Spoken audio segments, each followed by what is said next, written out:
Good evening, ladies and gentlemen. My name is Sacagawea. It is Hidatsa. Sagaga means bird, and Wea means woman. And I was asked to come here this evening to visit with you, to tell you some stories about when I traveled west with Captain Meriwether Lewis and Captain William Clark and the men that traveled with them. They were traveling west to look for what they called an ocean and a great waterway to that ocean. My man Charbonneau was hired as an interpreter on that great voyage. And Charbonneau thought that I too could serve as an interpreter. I am Shoshone, and when I was very young, I was taken from my Shoshone people to live with the Hidatsa people. And so I know how to speak the Shoshone language. And now that I have lived for several years with the Hidatsa people, I can speak the Hidatsa language. My man Charbonneau is a French voyageur, a French fur trader. So, je parle un peu de français. I speak a little bit of French. I know Indian Sign Language. And now that I have traveled out west and back with the captains and their men, I speak a little bit of the English language. Tonight, I will try to speak English because I heard that most of you are English. Am I right? So you will forgive my English if it's not right. Thank you. When I traveled out west with the captains and their men, I had just given birth to our firstborn child, Jean-Baptiste Charbonneau. This was at the Fort Mandan. And 2 months later, we took off on that great voyage. Those men marveled at how I carried Jean-Baptiste in a cradle board on my back.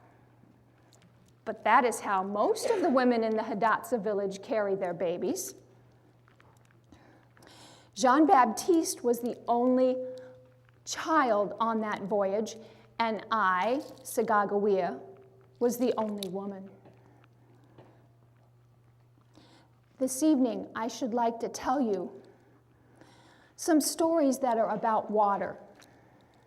Many times, water was our friend and very helpful in our voyage, but other times, water was our enemy and became very dangerous. The first story I want to tell you is about when we were traveling in the boat that they called the Great Pirogue.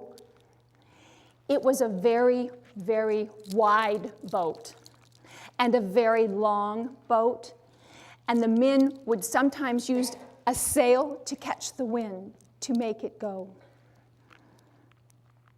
Sometimes the men would use long poles to push and pull the boats. Other times they would use ropes to pull the boats. They would be in the water or on the shore pulling those boats. And other times they would row. This time they had the sail up. Now, this boat was the boat that the captains called the sturdiest and the safest boat.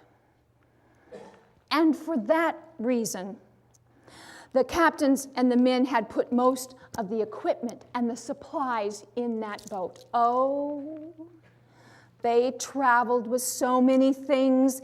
They had food and equipment, maps and charts and diaries.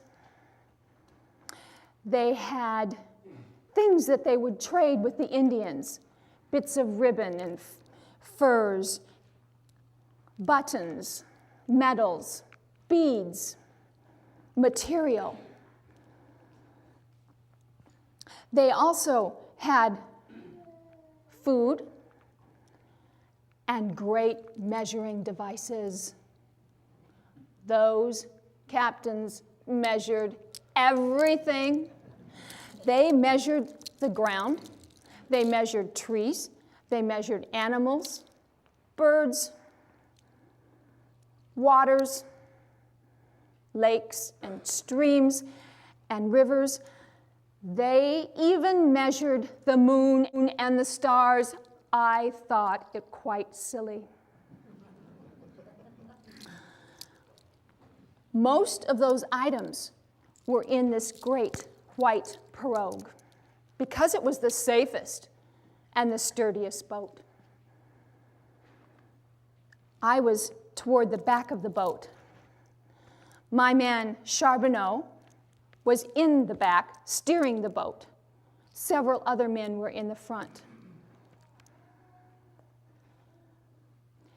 Now, Captain Lewis and Captain Clark would travel separately, but this time they were traveling together on horses on shore, and the river was very wide at this point.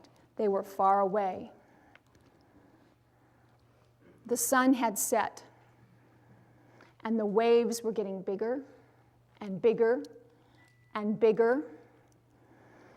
And a powerful wind came and took that sail and caused that boat that we were in to tip on its side, and the water began to rush in.